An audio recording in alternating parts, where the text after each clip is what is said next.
Shalom, I'm Rabbi Michael Panitz. I'm the Rabbi of Temple Israel of Norfolk, Virginia.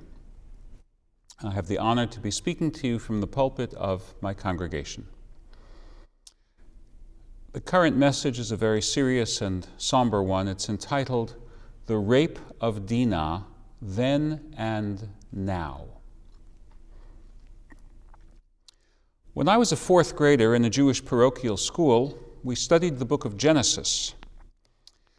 When we finished chapter 33, our teacher said without further comment, "We are skipping chapter 34, please open to chapter 35. Actually, the teacher said that in Hebrew. We studied the Bible in Hebrew. The class was conducted in Hebrew. I was so young and naive that it did not occur to me to wonder what was in the chapter. I only thought that now we would finish the book of Genesis sooner, and somehow that was reward enough. Only later did I go back on my own and learn that the skipped chapter was the account of the rape of Dinah, the daughter of Jacob and his first wife Leah, by the son of a local Canaanite chieftain. In 45 years of serving in the pulpit, I cannot recall a Sabbath when I chose to base my teaching on that one chapter. I now think that I've been guilty of a lapse greater than that of my fourth grade teacher. After all, he might have been justified given the age of his students, but I have no such excuse.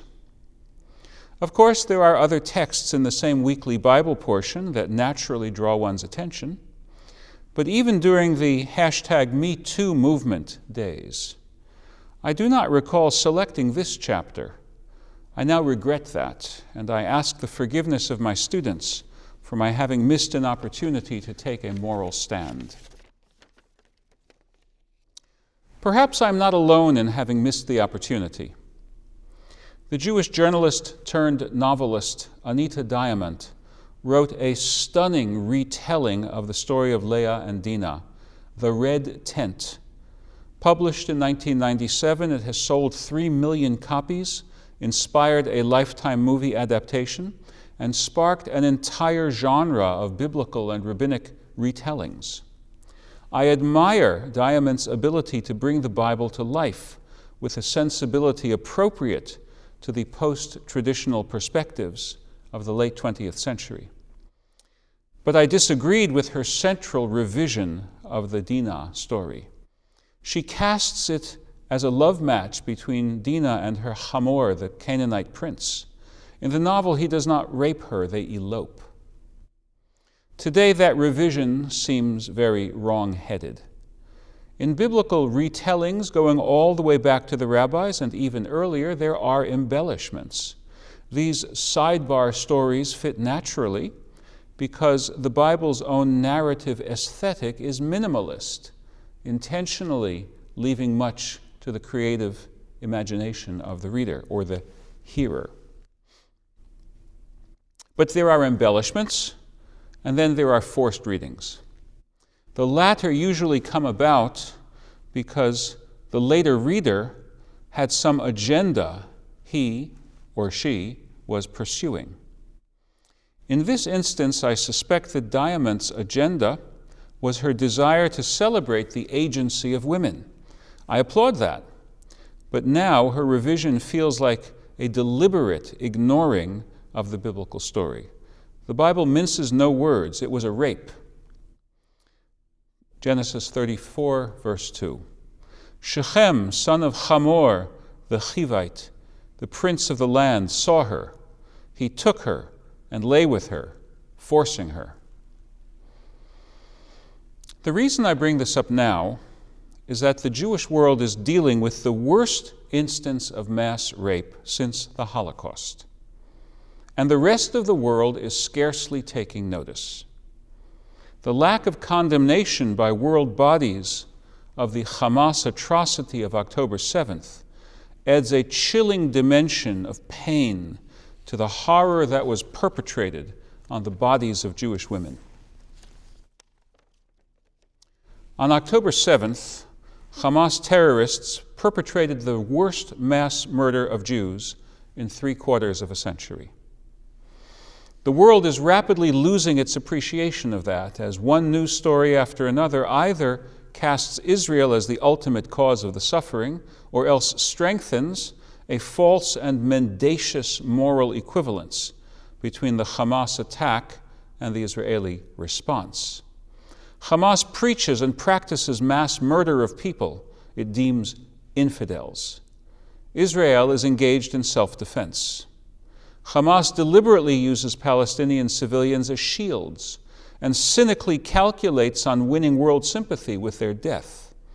Israel tries to minimize civilian casualties. But at least the news reports that mention this round of fighting began with the Hamas attack. As for the mass rape carried out in the course of those attacks, there's only scant mention. On November 26th, 7 weeks into the war, when Israel began a formal investigation of the rape campaign, the Washington Post ran a front-page story, quote, "Israel investigates systematic rape as a weapon of war." But most of what one has been reading for the past 7 weeks or listening to fails to focus on that aspect of the atrocity committed by Hamas. Islamist apologists deny the mass rape. Bassem Naim, a Hamas official, said that such behavior is inconsistent with Muslim law. But these denials are clever lies. The terrorists asked and received special dispensation from their religious leaders to perpetrate this horror. What kind of religion grants that? Israeli authorities have produced ample evidence of mass rapes. They have allowed journalists to view a video compilation drawn from over 60,000 clips and more than 1,000 witness statements.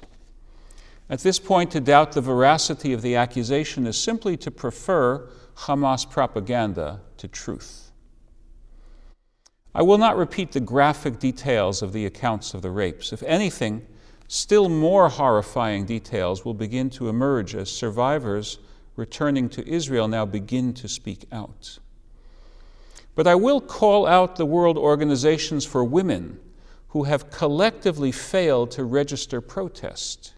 UN Women, the Global Fund for Women, and the NGO Working Group on Women, Peace and Security have all focused either on Palestinian women only or avoided mentioning Israeli victims by retreating to a blanket condemnation of, quote, the violence of Israel and Hamas against civilians.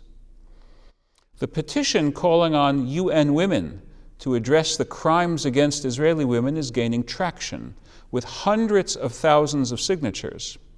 But I do not expect any fair treatment of Israel from the United Nations. Sadly, the hashtag #MeToo unless you are a Jew seems to be all accurate. The Bible was the very first sacred text to prohibit rape by soldiers. Deuteronomy chapter 21, verses 10 to 13. The world has yet to catch up.